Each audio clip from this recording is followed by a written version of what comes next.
नमस्कार दोस्तों। आज के इस एक्सप्लेनर में एक बहुत ही खास और कंप्लीट रोड मैप को डिकोड किया जा रहा है। एक ऐसा रोड मैप जो किसी भी रॉ बिगिनर को सीधा एक्सपर्ट बना सकता है। तो चलिए बिना किसी देरी के आज डिटेल में कंप्यूटर कैसे चलाते हैं एक्सप्लेन करते हैं।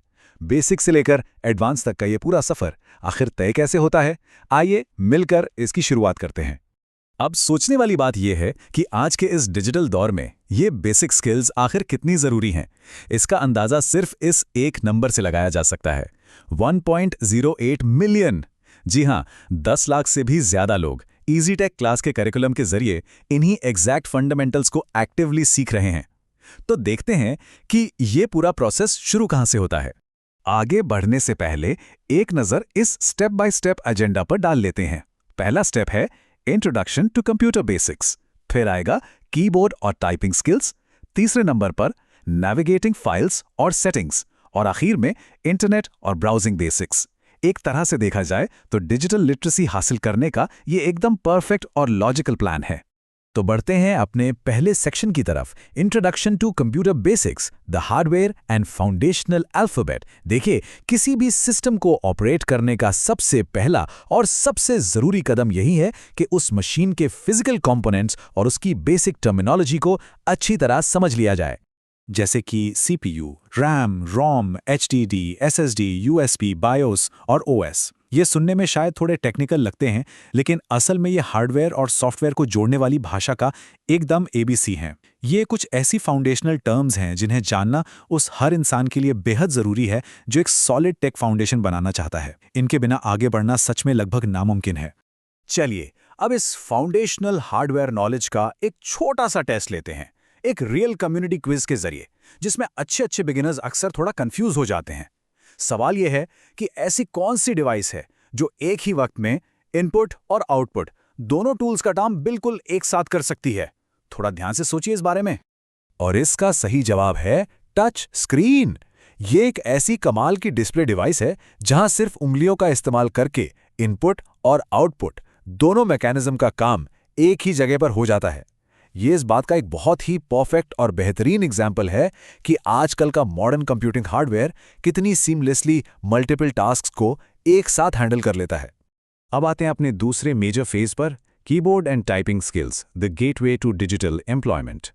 हार्डवेयर समझने के बाद कीबोर्ड पर मास्टरी हासिल करना सच में सबसे बड़ा और सबसे क्रिटिकल फिजिकल कनेक्शन होता है किसी भी यूजर और उसके कंप्यूटर सिस्टम के बीच। और यहाँ सबसे दिलचस्प बात यह है कि टच टाइपिंग सीखना सिर्फ तेजी से टाइप करने तक ही सीमित नहीं है। असल में ये mastery top work from home और डेटा एंट्री जॉब्स के दरवाजे खोलती है। मतलब ये सीधे तौर पर एक बेहतर आमदनी और एक ब्राइट करियर की तरफ ले जाने वाला काफी ल्यूक्रेटिव रास्ता है। चलिए अब तीसरे सेक्शन पर चलते हैं, navigating files and settings, taking control of the system. यह हिस्सा बहुत इंटरेस्टिंग है क्योंकि यहाँ पूरा सफ़र सिंपल फोल्डर्स बनाने से लेकर पूरे के पूरे सिस्टम को पूरी तरह कंट्रोल करने तक जाता है। ये पूरा प्रोसेस बड़े ही लॉजिकली इन 3 कदमों में आगे बढ़ता है।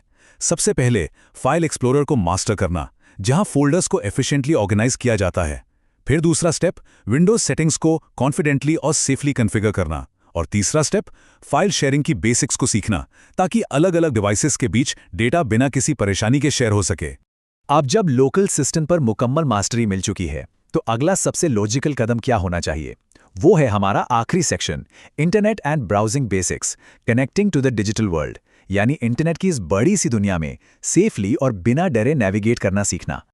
देखिए, आज के वक्त में ब्राउजिंग बेसिक्स और इंटरनेट लिटरेसी मॉडर्न कम्युनिकेशन के लिए लिटरली सबसे ज्यादा एसेंशियल हैं। एक डेडिकेटेड फोकस रखने से ये बात पक्की हो जाती है कि कोई भी नया यूजर कॉन्फिडेंटली सही इंफॉर्मेशन ढूंढ सके, पूरी दुनिया से जुड़ सके और सबसे जरूरी बात, ऑनलाइन बिल्कुल सिक्योर रह सके। तो आइए इंटरनेट नॉलेज के जरूरी हिस्से को एक और हाईली वोटेड क्विज क्वेश्चन के साथ टेस्ट करते हैं।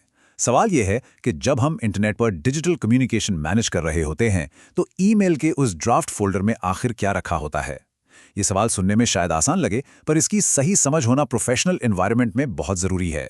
अगर दोनों कैटेगरीज को कंपेयर किया जाए तो एक तरफ होते हैं सेंट मेल्स जो परफेक्टली सामने वाले तक यानी रेसिपिएंट तक पहुंच चुके हैं, और दूसरी तरफ होते हैं अनसेंट मेल्स जो सिस्टम में सेव तो जरूर हैं पर अभी तक भेजे नहीं गए। तो बात बिल्कुल साफ है, ड्राफ्ट फोल्डर में स्ट्रिक्टली यही अनसेंट ईमेल्स ही सेव होते हैं।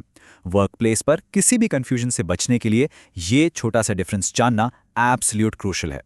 तो दोस्तों, आज जब हमने कंप्यूटर कैसे चलाते हैं एक्सप्लेन करने वाले इस पूरे रोड मैप को सक्सेसफुली डिकोड कर लिया है, तो अब आखिर में एक बड़ा सवाल सामने आता है।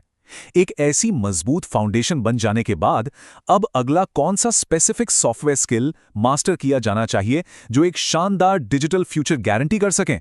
क्या वो एमएस वर्ड होना चाहिए, एक्सेल या शायद टैली ERP9? एक बार सोचकर देखिए, क्योंकि बेसिक्स क्लियर होने के बाद ही नई डिजिटल दुनिया के दरवाजे हम सभी के लिए सच में खुलते हैं।